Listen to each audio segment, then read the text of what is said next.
Yo, what's up? This Mike with another video. Sitting here on this beautiful Sunday morning. Nice fall, cool weather. This that hoodie weather out here. You know, that t-shirt shit is over. That rocking t-shirt shit is over. At least here on the East Coast it is. Just want to talk to y'all about,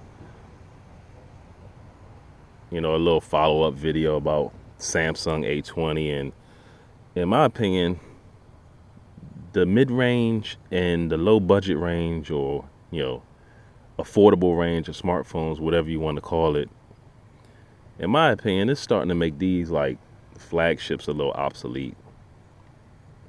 You look right here, this phone right here that I got in my hand, the Samsung A20. Companies nowadays are getting so good with their, affordable phones and budget phones that do it really make sense to go out and get a flagship? Now, I know not a lot of people are paying the full amount of these flagships, but think about it like this. On T-Mobile and a lot of these other carriers, if you want like the Note 10 Plus, you paying $30+ a month for it. I can only imagine how much that Samsung Galaxy Fold is going to be when it comes out. I think AT&T is going to have that. I don't know if they're going to have that on monthly installments, but these budget phones are just becoming so good now. Look, this is the Samsung A20, right? 3 gigs of RAM, 32 gigs of storage.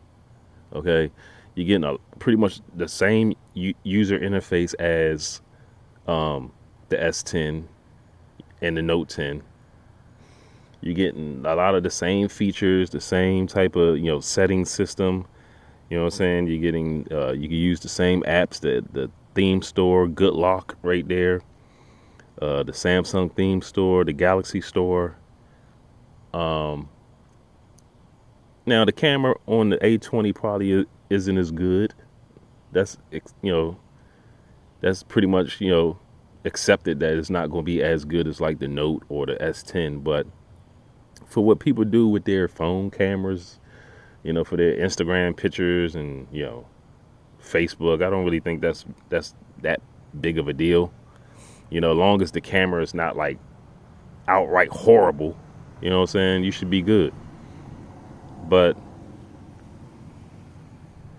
this phone only has 3 gigs of RAM, and I've had this phone for about, I think, 3 weeks now? I think it's been 3 weeks. And I'm still amazed at how smooth and responsive this phone is.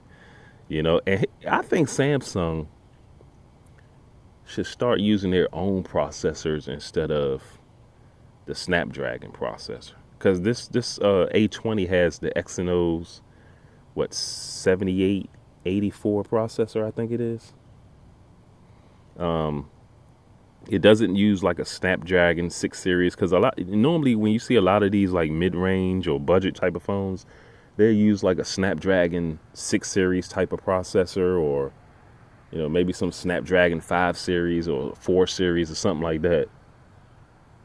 But I think, and a lot of people often said that they wish the Samsung flagships would use their own processors instead of the Snapdragon processors. This phone right here is so well optimized and it's so responsive that, to be honest with you, sometimes I forget that this phone only has 3 gigs of RAM. I mean, it actually sort of sometimes feels like it got like 6 at least. You know what I'm saying? Like it's just snappy. You touch something and you know what I'm saying, it reacts. And that's what you want in a phone. And these lower level phones and mid-range phones are getting so good now. And I mean, do it make sense to spend all that money for these flagship phones that you're going to trade in every 6 to 8 months anyway? It's not like people are keeping these flagship phones for 2, or 3 years and stuff like that. And you can look on Amazon, and there's tons of good mid-range and you know budget type of devices and stuff like that.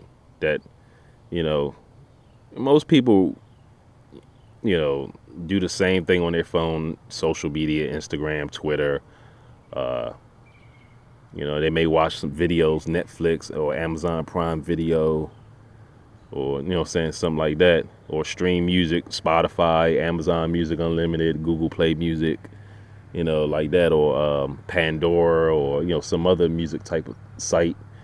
So it's not like you're doing anything that drastic that you need $1,000 device. And I think a lot of people are starting to realize that. I'd be sort of surprised if flagships 2 years from now are still at like $1,100 and all that stuff. I'd be surprised. I'm gonna tell you right now, that iPhone 11, just the regular one, the one that costs like $690 something, that one's going to sell the most. I'm gonna tell you that right now. That's going to sell the most because it's the cheapest one. You know what I'm saying? Just like last year with the XR or whatever that was called. Nobody cares if it's called the peasant iPhone. I mean, it's not a peasant iPhone. You know what I'm saying? It's got the same build material. You got the same operating system. The cameras are excellent. The video quality is excellent.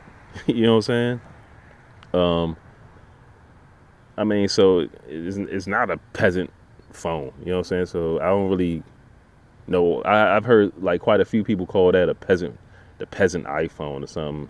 Like $699 is peasantry. You know what I'm saying? Crazy people nowadays. But yeah, this is just me talking about how mid-range and budget phones are just getting really good now. Gone are the days of the Samsung J series, because I've heard that the Samsung mid-range or lower level phones used to be garbage, like the J series or whatever.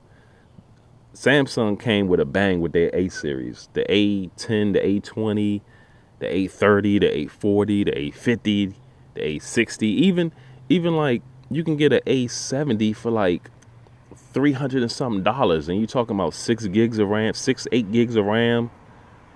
It doesn't have an Exynos processor in it though. I think it has a Snapdragon 6 something or something like that. Six something. I don't know which one of those 6 series processor that it has, but I've seen reviews for that phone, and that phone is awesome. And Samsung also got these other phones, the M series. They kind of look like the A series of phones, like Samsung M20 and M30 and stuff like that. And it's just getting like these budget phones are just getting real good now. You know what I'm saying? Now, if LG step up their budget game, because that Stylo 5, that joint was whack. It was basically the same as the Stylo 4. It was like, you know what I'm saying? But yeah, I mean, these affordable phones, they're getting so good now that, in my opinion, they're starting to make a lot of flagships obsolete. And then I noticed I'm seeing a lot of Metro PCS stores popping up in neighborhoods and stuff like that. And when you go to Metro PCS, ain't nobody going to Metro PCS dropping $600, $700 on a phone. You know what I'm saying? A lot of people who go to Metro PCS, they're getting like the Samsung budget devices or the LG budget devices, or HTC or ZTE and stuff like that. So I think buying these flagships, man, it's starting to me it's kind of, it's pointless, really, in my opinion. Until a lot of these flagships come out with a feature that you actually have to have, I really don't see the need for it. Unless you're really obsessed with the S Pen, then you ain't got no choice but to get the